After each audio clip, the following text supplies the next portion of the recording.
नमस्कार, राजस्थान संवाद में आपका स्वागत है। मैं हूं आपके साथ चेतना। राजस्थान में गुर्जर आरक्षण की आग लगाने वाले कर्नल किरोड़ी सिंह बैंसला अब बीजेपी के हो गए हैं। हर बार समाज की आड़ में आंदोलन करने वाले बैंसला ने इस बार सियासी खेल खेलने से पहले समाज से नहीं पूछा कि वे बीजेपी में शामिल होंगे या नहीं। खबरें तो आप बहुत देखते होंगे, लेकिन खबरों को गहराई से जानने के लिए हमारे चैनल को लाइक एंड सब्सक्राइब करें और बेल आइकन को दबाएं।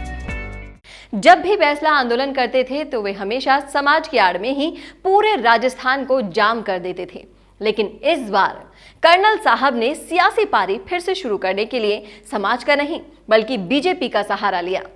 सबसे बड़ी बात यह है कि इस बार कर्नल साहब अकेले नहीं हैं, बल्कि इस बार तो अपने बेटे के लिए भी राजनीति का रास्ता खुलवा दिया है। राजस्थान में 10 साल बाद एक बार फिर आरक्षण की आग सियासी आंधी में बुझ गई है। बार बार आरक्षण की चिंगारी लगाने वाले कर्नल बैंसला, जो कभी पटरियों से उतरने के लिए तैयार ही नहीं होते थे, आज उसी बैंसला को कमल का फूल इतना रास आ गया है कि वे इसे पाने के लिए दिल्ली तक चले गए। सियासी सफर को एक बार फिर से शुरू करने के लिए बैंसला ने पटरी अकेले नहीं पकड़ी, बल्कि इस बार तो उनके बेटे विजय बैंसला ने भी जमकर सियासी जमीन बनाई।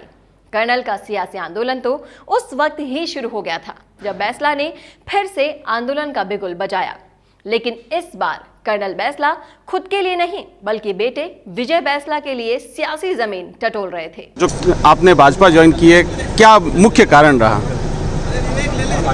चलो मेरा मुख्य कारण तो यह है कि मुझे भारतीय जनता पार्टी की विचारधारा से मैं बहुत प्रभावित हूँ। हम आपको बता दें कि ये वही किरोड़ी बैंसला हैं जिन पर इसी बीजेपी सरकार ने देशद्रोह और राजद्रोह का मुकदमा दर्ज किया था।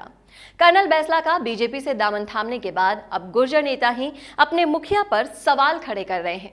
गुर्जर नेता हिम्मत सिंह का कहना है कि जिस बीजेपी पार्टी ने देशद्रोह का मुकदमा दर्ज किया, अब उसी पार्टी में उन्हीं देशद्रोही को देशभक्ति का सर्टिफिकेट दे दिया है।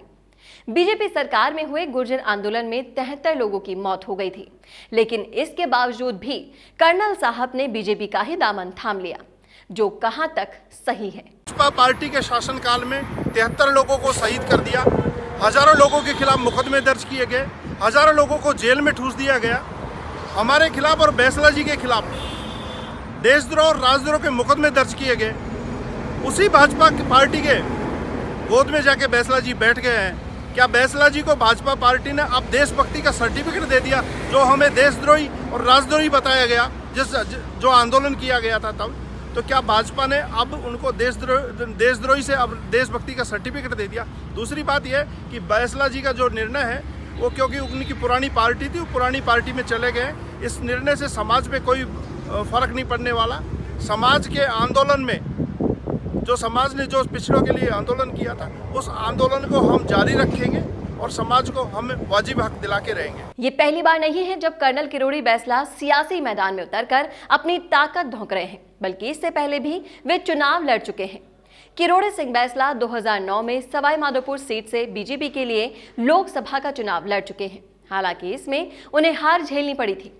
इससे पहले भी वे जिला परिषद सदस्य का चुनाव लड़ चुके हैं और इस बार कर्नल बैंसला की तो दूसरी पारी होगी, लेकिन उनके बेटे यानी विजय बैंसला की ये पहली सियासी पारी है। So if you want to explain a spokesperson or testimonial video for your business or make any kind of promotional video, we are always just a call away.